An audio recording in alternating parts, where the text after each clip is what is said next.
Welcome back. ನಿಮ್ಮ republic Kannada ಕಳೆದ ಒಂದು ವಾರದಿಂದ ಸೌಜನ್ಯ ಸತ್ಯ ಸರಣಿ ಹಿಡಿದು ವೇದವಲ್ಲಿ ಪದ್ಮಲತಾ ಪ್ರಕರಣದವರೆಗೂ ಕೂಡ ರಾಜ್ಯದ ಜನರ ಮುಂದೆ ಸತ್ಯವನ್ನು ತೆರೆದಿಟ್ಟಿದೆ. ನಿನ್ನೆ ಧರ್ಮಸ್ಥಳದ ಪದ್ಮಲತಾ ಕೊಲೆಯ ರಹಸ್ಯದ ಬಗ್ಗೆ ಎಳೆಯಾಗಿ ಹೇಳಿದ್ವಿ. ಇವತ್ತು ಇಡೀ ಕರುನಾಡನ್ನೇ ಬೆಚ್ಚಿ ಬೀಳಿಸಿದ ಧರ್ಮಸ್ಥಳ ಆನೆ ಮಾವುತನ ಮರ್ಡರ್ ಕೇಸ್ನ ರಿಪಬ್ಲಿಕ್ ಕನ್ನಡ ಬೆನ್ನತ್ತಿದೆ. ಈ ರಿಪೋರ್ಟ್ ನೋಡಿ.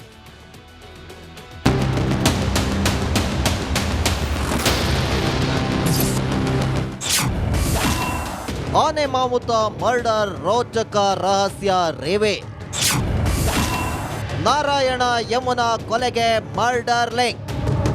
ಒಂದೆಡೆ ಧರ್ಮಸ್ಥಳ ಷಡ್ಯಂತ್ರ ವ್ಯೂಹಕ್ಕೆ ಇಳಿದ ನಿಮ್ಮ ರಿಪಬ್ಲಿಕ್ ಕನ್ನಡ ಒಬ್ಬೊಬ್ಬರ ಮುಖವಾಡ ಕಳಚುತ್ತಿದೆ. ಮತ್ತೊಂದೆಡೆ ಸೌಜನ್ಯ ಕೇಸ್ನಿಂದ ಹಿಡಿದು ಪದ್ಮಲತಾ ಕೊಲೆ ಕೇಸ್ ತನಕ ಸರಣಿ ವರದಿ ಮಾಡಿ ಸತ್ಯ ಅನಾವರಣ ಮಾಡಲಾಗಿದೆ. ಇದೀಗ ಧರ್ಮಸ್ಥಳದಲ್ಲಿ ನಡೆದ ಆನೆ ಮಾವುತ ಹಾಗೂ ಅವರ ತಂಗಿಯ ಭೀಕರ ಕೊಲೆಯ ಸ್ಫೋಟಕ ರಹಸ್ಯವನ್ನ ಪತ್ರಕರ್ತ ಮೋಹನ್ ಬೋಳಂಗಡಿ ತೆರೆದಿಟ್ಟಿದ್ದಾರೆ.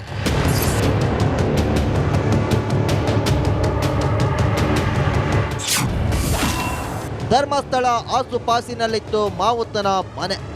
ಧರ್ಮಸ್ಥಳದ ಆಸುಪಾಸಿನಲ್ಲಿರುವಂತಹ ಒಂದು ಹಳೆಯ ಮನೆ. ಆ ಮನೆಯಲ್ಲಿ ವಾಸವಿದ್ದವರು ಆನೆ ಮಾವುತ ನಾರಾಯಣ ಮತ್ತು ಅವರ ತಂಗಿ ಯಮುನಾ. ತಲೆ ಮೇಲೆ ಕಲ್ಲು ಎತ್ತಿ ಹಾಕಿರುವ ಶಂಕೆ. ಆವತ್ತು ರಾತ್ರಿ ಅವರ ತಲೆ ಮೇಲೆ ಕಲ್ಲು ಎತ್ತಿ ಹಾಕಿ ಕೊಲೆ ಮಾಡಿ ಅಲ್ಲಿದ್ದಂತಹ ಸೊತ್ತುಗಳನ್ನೆಲ್ಲ ಜಾಲಾಡಿ, ಏನಾದರೂ ಬಂಗಾರ ಗಿಂಗಾರ ಹಣ ಇರ್ಬೋದು ಅಂತೆಲ್ಲ ಜಾಲಾಡಿ ಪ್ರಯತ್ನಪಟ್ಟು ಹೋಗಿದ್ದಾರೆ. ಇದು ಶುದ್ಧ ದರೋಡೆಕೋರರ ಒಂದು ಕೃತ್ಯ. ಘಟನೆಯಾದಾಗ ಮನೆಯವರು ದೂರು ಕೊಟ್ಟಿಲ್ಲ. ಎಫ್.ಐ.ಆರ್ ಮಾಡಬೇಕಾದ್ರೆ ಮನೆಯವರು ಬರಬೇಕು, ಮನೆಯವರು ಬರಲಿಲ್ಲ. ಕೊನೆಗೆ ಅಲ್ಲಿ ಆ ಕಡೆ ತೋಟ ಇದೆ, ತೋಟದ ಉಸ್ತುವಾರಿ ನೋಡಿಕೊಂಡು ರಾಜೇಂದ್ರ ರೈ ಅಂತ ಇದ್ದಾರೆ, ಅವರು ಯಕ್ಷಗಾನ ಕಲಾವಿದರೊಬ್ಬರು ಮಗ. ಅವರು ಕಂಪ್ಲೇಂಟ್ ಕೊಟ್ಟದ್ದು. ಇವರ ಮನೆಯವರು ಇವತ್ತು ಬಂದು SIT ಎದುರು ಕಂಪ್ಲೇಂಟ್ ಕೊಡ್ತಾ ಇದ್ದಾರಲ್ಲ, ಮಗ ಮತ್ತು ಮಗಳು ಬಂದು. ಹೌದು, ಆವತ್ತು ಇವರು ಘಟನೆ ಆದಾಗ ಬಂದು ಇವರು ಬಂದು ಕಂಪ್ಲೇಂಟ್ ಕೊಟ್ಟಿಲ್ಲ. KSRTC ನಿಲ್ದಾಣದ ಕಡೆ ಓಡಿದ ಶ್ವಾನದಳ. ಫಿಂಗರ್ ಪ್ರಿಂಟ್ಸ್ಗಳು ಅವ್ರು ಬಂದರು. ನೀವೆಲ್ಲ ಅವಾಗ ವರದಿಗಾರಿಕೆ ಮಾಡ್ತಾ ಇದ್ದೀವಿ. ಫಿಂಗರ್ ಪ್ರಿಂಟ್ಸ್ನವ್ರು ಬಂದರು ಆಯ್ತಲ್ಲ. ಈ ಡಾಗ್ ಸ್ಕ್ವಾಡ್ ಇದು ನಾಯಿ ಏನು ಮತ್ತು ಇಲ್ಲಿ ಸ್ಪೆಲ್ ಡಿಟೆಕ್ಟ್ ಮಾಡಿಕೊಂಡು ಒಳಗಿನ ದಾರಿಯಿಂದ ಓಡಿತು. ಓದದ್ದೆಲ್ಲಿಗೆ? KSRTC ಬಸ್ ಸ್ಟ್ಯಾಂಡ್ ಕಡೆಗೆ. ಸೌಜನ್ಯ ಕೇಸ್ ಕಡೆ ಪೊಲೀಸರು ಮುಖ ಮಾಡಿದ್ರು. ಇಲ್ಲಿ ದರೋಡೆ ಎಲ್ಲೆಲ್ಲಿ ಆಗಿದೆ ಎನ್ನುವ ಬಗ್ಗೆ ಮಾಹಿತಿಗಳನ್ನೆಲ್ಲ ಸಂಗ್ರಹಿಸಿ ತನಿಖೆ ಮಾಡ್ತಾ ಇದ್ದರು. ತನಿಖೆ ಮಾಡ್ತಾ ಇದ್ದ ಸಂದರ್ಭದಲ್ಲಿ ಸೌಜನ್ಯ ಹತ್ಯೆ ಆಯಿತು. ಇಡೀ ಪೊಲೀಸ್ ವ್ಯವಸ್ಥೆ ಈ ಕೇಸನ್ನು ಬಿಟ್ಟಿತು. ಅಲ್ಲಿಗೆ ಲಿಫ್ಟ್ ಅದಕ್ಕೆ ಶಿಫ್ಟ್ ಆಯಿತು. ಸಾಧಾರಣ 1.5 ತಿಂಗಳು ಆ ಕೇಸಿನಲ್ಲಿ ಬೆಳ್ತಂಗಡಿ ಪೊಲೀಸರು ಬ್ಯುಸಿಯಾದರು. ಮೈಸೂರಿನಲ್ಲೂ ಇದೇ ರೀತಿ ಮರ್ಡರ್. ಆನೆ ಮಾವುತ ಕೇಸನ್ನು ಇನ್ವೆಸ್ಟಿಗೇಷನ್ ಸ್ಟಾರ್ಟ್ ಮಾಡಿದರು. ಆನೆ ಮಾವುತನ ಕೇಸನ್ನು ಇನ್ವೆಸ್ಟಿಗೇಷನ್ ಆ ಟೈಪಿನ ಇನ್ವೆಸ್ಟಿಗೇಷನ್, ಜಾಗದ ವಿಚಾರ ಯಾವುದಿಲ್ಲ, ಸ್ಪಷ್ಟ ಹೇಳ್ತಾ ಇದ್ದಾನೆ. ಅದನ್ನು ತನಿಖೆ ಮಾಡ್ಕೊಂಡು ಹೋದಾಗ ಲಾಸ್ಟಿಗೆ ಇವರಿಗೆ ಗೊತ್ತಾಯಿತು ಇದೇ ರೀತಿಯ ಒಂದು ಕೊಲೆ ಪ್ರಕರಣ ಮೈಸೂರಿನ ಇಳವಾಲ ಪೊಲೀಸ್ ಸ್ಟೇಷನ್ ವ್ಯಾಪ್ತಿಯಲ್ಲಿ ನಡೆದಿದೆ ಅಂತೇಳಿ. ಹಾಗೆ ಇಲ್ಲಿನ ಪೊಲೀಸರು ಇಳವಾಲಕ್ಕೆ ಹೋಗಿ ಅಲ್ಲಿ ಪೊಲೀಸರು ವಿಚಾರಿಸ ಮಾಡುವಾಗ ಹೌದು ನಮ್ಮಲ್ಲಿ ಇದಾಗಿದೆ, ಅದರಲ್ಲಿ 3 ಮಂದಿ ಎಕ್ಕಿಸುಗಳು ಸಿಕ್ಕಿದ್ದಾರೆ ನಮಗೆ. ಮಾವುತ ಇದ್ದ ಜಾಗದಲ್ಲಿ ಅಯೋಧ್ಯೆ ಹೋಟೆಲ್ ಇದೆ. 2012ಕ್ಕಿಂತ ಮೊದಲಿದ್ದು ಬೇಕಾದರೆ ನೀವು ಈಸಿ ತೆಗೀರಿ, ಅದು ಸಂಧ್ಯಾ ಹೆಗಡೆ ಅವರ ಹೆಸರಲ್ಲಿದೆ. ಸೊ ನೀವು ಆ ಜಾಗದಲ್ಲಿ ಧರ್ಮಸ್ಥಳದ ಹೆಗಡೆಯವರು ಈಗ ಅಯೋಧ್ಯೆ ಅಂತ ಹೋಟ್ಲ್ ಕಟ್ಟಿದ್ದಾರೆ. ಅದಕ್ಕೇನು ಲೈಸೆನ್ಸ್ ಆಗೋದಿಲ್ವಾ? ಲೈಸೆನ್ಸ್ ಮಾಡಿರಲ್ವಾ? ಮುಂದಿನ ಸರಣಿಯಲ್ಲಿ ಮಾವುತ ಕೊಂದ ಹಂತಕರು ಯಾರು, ಅಯೋಧ್ಯ ಹೋಟೆಲ್ ಯಾರ ಹೆಸರಿನಲ್ಲಿದೆ ಅನ್ನೋದನ್ನ ತಿಳಿಯೋದಕ್ಕೆ ನಾಳೆ ಸಂಜೆ 6:30ರ ವಿಶೇಷ ಸಂಚಿಕೆಯನ್ನ ಮಿಸ್ ಮಾಡದೆ ನೋಡಿ.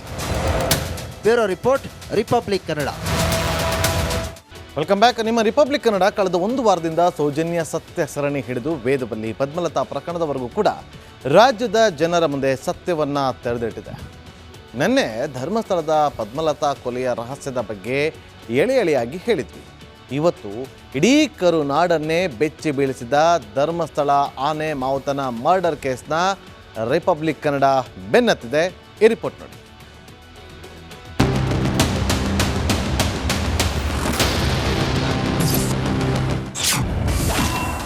ಆನೆ ಮಾವುತ ಮರ್ಡರ್ ರೋಚಕ ರಹಸ್ಯ ರೇವೆ. ನಾರಾಯಣ ಯಮುನಾ ಕೊಲೆಗೆ ಮರ್ಡರ್ ಲಿಂಕ್. ಒಂದೆಡೆ ಧರ್ಮಸ್ಥಳ ಷಡ್ಯಂತ್ರ ವ್ಯೂಹಕ್ಕೆ ಇಳಿದ ನಿಮ್ಮ ರಿಪಬ್ಲಿಕ್ ಕನ್ನಡ ಒಬ್ಬೊಬ್ಬರ ಮುಖವಾಡ ಕಳಚುತ್ತಿದೆ. ಮತ್ತೊಂದೆಡೆ ಸೌಜನ್ಯ ಕೇಸ್ನಿಂದ ಹಿಡಿದು ಪದ್ಮಲತಾ ಕೊಲೆ ಕೇಸ್ ತನಕ ಸರಣಿ ವರದಿ ಮಾಡಿ ಸತ್ಯ ಅನಾವರಣ ಮಾಡಲಾಗಿದೆ. ಇದೀಗ ಧರ್ಮಸ್ಥಳದಲ್ಲಿ ನಡೆದ ಆನೆ ಮಾವುತ ಹಾಗೂ ಅವರ ತಂಗಿಯ ಭೀಕರ ಕೊಲೆಯ ಸ್ಫೋಟಕ ರಹಸ್ಯವನ್ನ ಪತ್ರಕರ್ತ ಮೋಹನ್ ಬೋಳಂಗಡಿ ತೆರೆದಿಟ್ಟಿದ್ದಾರೆ.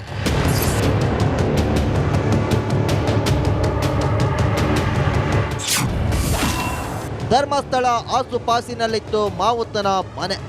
ಧರ್ಮಸ್ಥಳದ ಆಸುಪಾಸಿನಲ್ಲಿರುವಂತಹ ಒಂದು ಹಳೆಯ ಮನೆ. ಆ ಮನೆಯಲ್ಲಿ ವಾಸವಿದ್ದವರು ಆನೆ ಮಾವುತ ನಾರಾಯಣ ಮತ್ತು ಅವರ ತಂಗಿ ಯಮುನಾ. ತಲೆ ಮೇಲೆ ಕಲ್ಲು ಎತ್ತಿ ಹಾಕಿರುವ ಶಂಕೆ. ಆವತ್ತು ರಾತ್ರಿ ಅವರ ತಲೆ ಮೇಲೆ ಕಲ್ಲು ಎತ್ತಿ ಹಾಕಿ ಕೊಲೆ ಮಾಡಿ ಅಲ್ಲಿದ್ದಂತಹ ಸೊತ್ತುಗಳನ್ನೆಲ್ಲ ಜಾಲಾಡಿ, ಏನಾದರೂ ಬಂಗಾರ ಗಿಂಗಾರ ಹಣ ಇರ್ಬೋದು ಅಂತೆಲ್ಲ ಜಾಲಾಡಿ ಪ್ರಯತ್ನಪಟ್ಟು ಹೋಗಿದ್ದಾರೆ. ಇದು ಶುದ್ಧ ದರೋಡೆಕೋರರ ಒಂದು ಕೃತ್ಯ. ಘಟನೆಯಾದಾಗ ಮನೆಯವರು ದೂರು ಕೊಟ್ಟಿಲ್ಲ. ಎಫ್.ಐ.ಆರ್ ಮಾಡಬೇಕಾದ್ರೆ ಮನೆಯವರು ಬರಬೇಕು, ಮನೆಯವರು ಬರಲಿಲ್ಲ. ಕೊನೆಗೆ ಅಲ್ಲಿ ಆ ಕಡೆ ತೋಟ ಇದೆ, ತೋಟದ ಉಸ್ತುವಾರಿ ನೋಡಿಕೊಂಡು ರಾಜೇಂದ್ರ ರೈ ಅಂತ ಇದ್ದಾರೆ, ಅವರು ಯಕ್ಷಗಾನ ಕಲಾವಿದರೊಬ್ಬರು ಮಗ. ಅವರು ಕಂಪ್ಲೇಂಟ್ ಕೊಟ್ಟದ್ದು. ಇವರ ಮನೆಯವರು ಇವತ್ತು ಬಂದು SIT ಎದುರು ಕಂಪ್ಲೇಂಟ್ ಕೊಡ್ತಾ ಇದ್ದಾರಲ್ಲ, ಮಗ ಮತ್ತು ಮಗಳು ಬಂದು. ಹೌದು, ಆವತ್ತು ಇವರು ಘಟನೆ ಆದಾಗ ಬಂದು ಇವರು ಬಂದು ಕಂಪ್ಲೇಂಟ್ ಕೊಟ್ಟಿಲ್ಲ. KSRTC ನಿಲ್ದಾಣದ ಕಡೆ ಓಡಿದ ಶ್ವಾನದಳ. ಫಿಂಗರ್ ಪ್ರಿಂಟ್ಸ್ಗಳು ಅವ್ರು ಬಂದರು. ನೀವೆಲ್ಲ ಅವಾಗ ವರದಿಗಾರಿಕೆ ಮಾಡ್ತಾ ಇದ್ದೀವಿ. ಫಿಂಗರ್ ಪ್ರಿಂಟ್ಸ್ನವ್ರು ಬಂದರು ಆಯ್ತಲ್ಲ. ಈ ಡಾಗ್ ಸ್ಕ್ವಾಡ್ ಇದು ನಾಯಿ ಏನು ಮತ್ತು ಇಲ್ಲಿ ಸ್ಪೆಲ್ ಡಿಟೆಕ್ಟ್ ಮಾಡಿಕೊಂಡು ಒಳಗಿನ ದಾರಿಯಿಂದ ಓಡಿತು.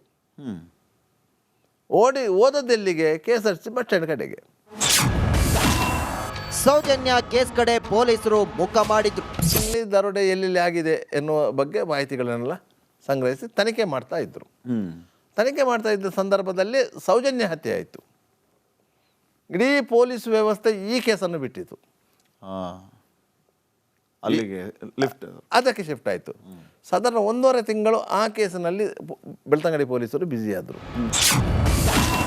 ಮೈಸೂರಿನಲ್ಲೂ ಇದೇ ರೀತಿ ಮರ್ಡರ್. ಆನೆ ಮಾವುತ ಕೇಸನ್ನು ಇನ್ವೆಸ್ಟಿಗೇಷನ್ ಸ್ಟಾರ್ಟ್ ಮಾಡಿದರು. ಆನೆ ಮಾವುತನ ಕೇಸನ್ನು ಇನ್ವೆಸ್ಟಿಗೇಷನ್ ಆ ಟೈಪಿನ ಇನ್ವೆಸ್ಟಿಗೇಷನ್, ಜಾಗದ ವಿಚಾರ ಯಾವುದಿಲ್ಲ, ಸ್ಪಷ್ಟ ಹೇಳ್ತಾ ಇದ್ದಾನೆ.